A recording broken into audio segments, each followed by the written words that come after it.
Okay, we're going to repair this Cuisinart Espresso machine that shoots water from the inside of the machine. So the first thing to do, safety, unplug the machine, remove the water source. Now, I've already been in the back of this, so you need to remove these 6 screws to get in there.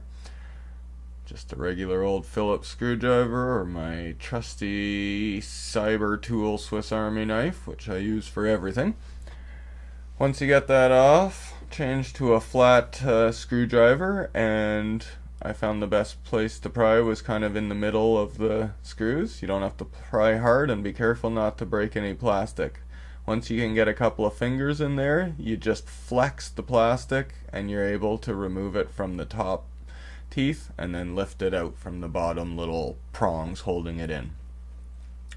Now, the source of the issue was a leak coming out of here when I opened it up and brewed an espresso, so everything was spraying out here. So this is what we're going to do, is remove this little clip here and then just lift that hose out. It just lifts out easily. Inside with a little pick you'll find this small O-ring. I didn't have the exact size, however this R02 seemed to fit and it works, so we're gonna go with it. I'll recommend that, and if you find a way to get a better size then great, but this one does work and it does seem to reseal it. Place it up to the brass little piece there. Push firmly in on the hose but not too hard, and go ahead and replace your circle clip.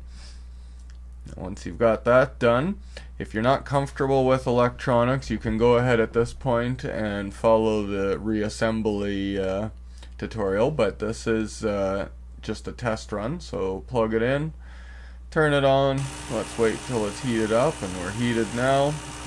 Let's let her spit out some coffee.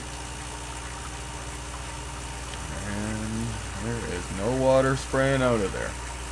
Now, because I had fixed it before shooting this video, I don't have a video of it spraying water, but that on this machine, on mine anyways, was the culprit, and it caused just the whole counter to be filled with water, and we were unable to figure out what it was, so I took it apart, and like I said, that O-ring will resealed, seems to hold it all together. There's a few droplets left there you can see from prior to the repair. So just go ahead and place the bottom prongs in, reflex the plastic to fit it in. Now I needed to just use my flat head just to nudge the plastic inner edges in. There's just a few spots where it touched, mostly around where I pried. So there was no damage done, it just left them just the tiniest bit bent out of shape. So once you get that back in and flush, go ahead and replace your 6 screws. Now the reason I like to do the testing before putting on the back actually comes from repairing computers. I'm a little superstitious, and I found that anytime I would put back together a computer without testing it, it would always have some minor thing that would cause me to have to reopen it. So that's been my rule of thumb. So reattach the water, turn it around, plug it in, and you've got yourself a renewed life Cuisinart Espresso machine.